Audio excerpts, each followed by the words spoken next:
to the RunRX podcast, where we talk about all things running. As many runners know, it's 90% mental. So join Coach Valerie and Coach Caroline as we go through the mental side of running. Welcome back to the RunRX podcast. I'm your host, Coach Caroline, and I'm here with Coach Valerie. Coach Valerie, I want to talk about I was just doing some research, looking at the trends, basically, now that we're out of there, like what has happened out post-pandemic, and now that races have almost gone fully back to being in person. There are still some straggling virtual concepts that are out there, virtual races and so forth. And what I found was really interesting, and I kind of wanted to run it by what you've seen on our social media channels and with our group. Basically, the trends are showing that many more beginning runners, people that have never run before, didn't run in high school or whatever, are getting into the sport. And I found that fascinating, and that their goal seems to be less competitive and more about just enjoying running. And I also found it fascinating that it does, and we've seen this for a while, it does tend to be more women, and it does tend to be women basically 35 to 65, what they call the kind of Gen X, late millennial, that are actually coming out into the running. And the basic millennial and Gen Zs are not really into going out and running. They do run.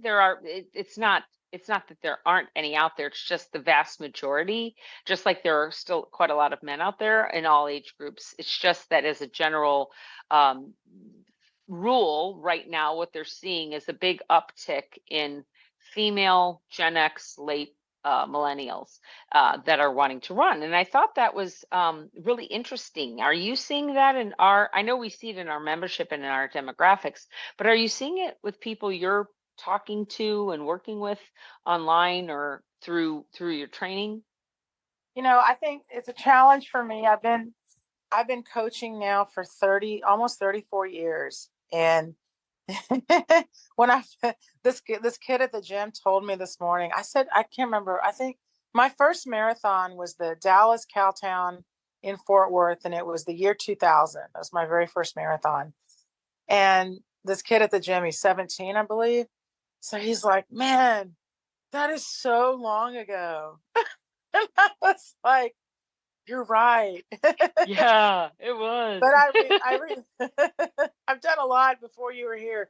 And anyway, when I first got into running, I was just doing in college, and I just did 5Ks and 10Ks.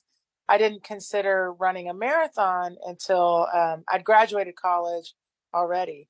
And just, it wasn't, because I was more of a fun runner. I've always been, I wasn't a distance runner or competitive.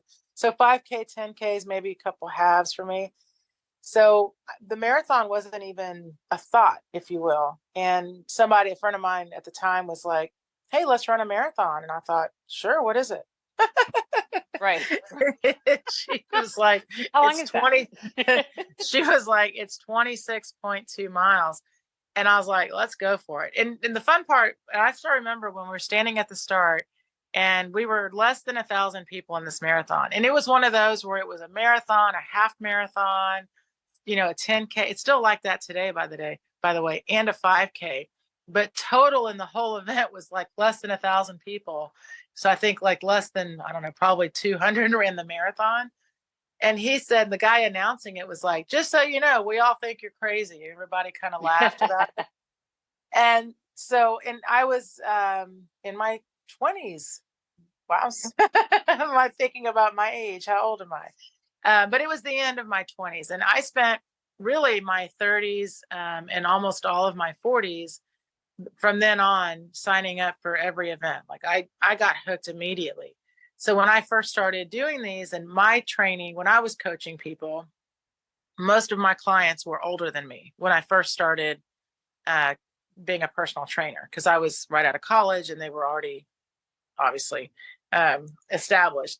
So when I first met people that wanted to run, they were all mainly women and kind of after kids, like they'd had kids or their kids were really young and they wanted to get back in shape. So that kind of running seemed to be like the quick way to do it. And Mhm. so I've always kind of felt like that's the age where I meet people in running.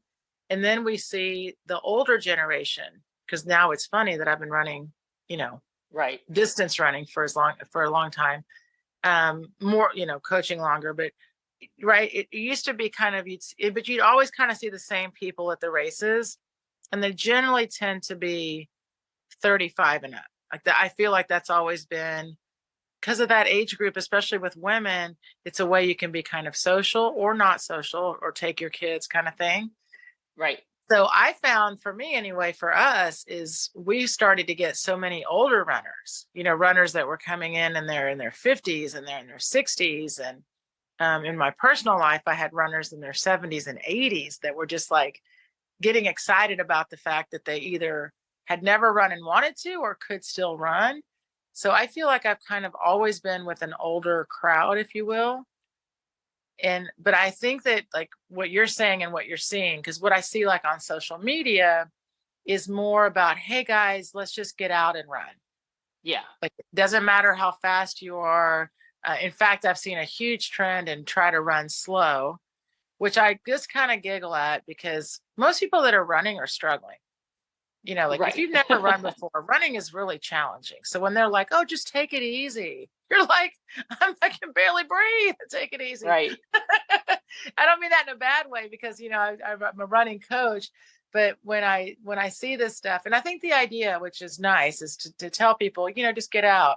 And the pandemic really did that, right? We saw people, and it's so easy. You just have to get a pair of shoes. So I think we Right. are seeing more and more people attempting it because I think that online community, that Strava and the Mhm. Garmin's and the right being able to connect.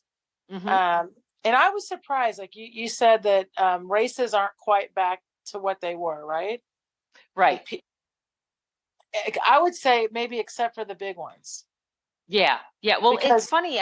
Like New York now, I didn't realize that New York you now have to qualify for just like Boston. no, it's a lottery. Or lottery. Okay. So, but you It can't, but if you hit a certain, like a friend of mine's running it and she had to do a certain time in Chicago to be able to even go for it. So that's new. See what I mean? And there Yeah. was more people this year. They upped the qualifying times for Boston because they had too many people meeting the qualifying times. Wow. So That's crazy. they turned away like 15,000 runners for Boston this year. And New Wow. York's this weekend and I think they have what, 50,000.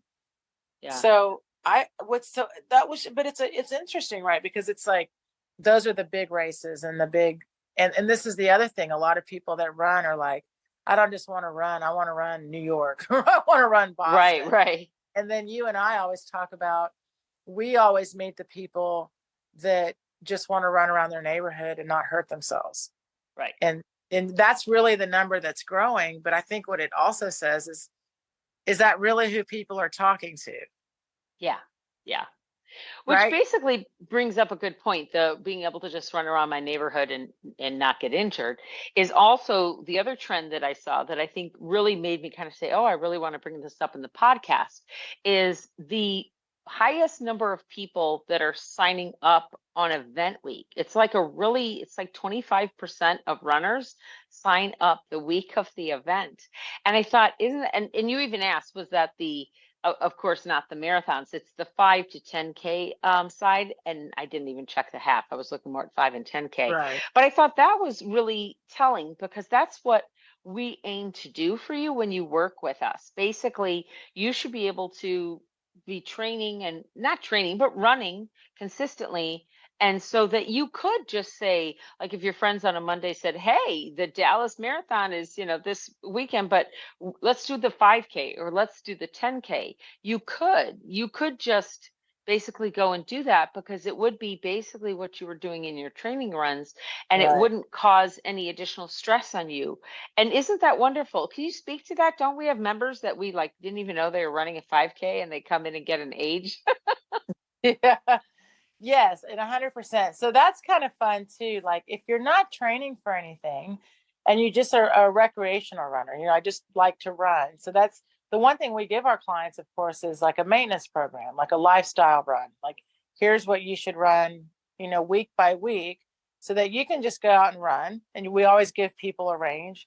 And the best part though is just like you're saying, it's like if you're conditioned and you run well, like how we help you with running and you're efficient, yeah, you should absolutely feel confident. And hey, I want to sign up for this weekend's park run, or there's a, I don't know, family or a 10K for a good cause, and Right. and really just have fun with it.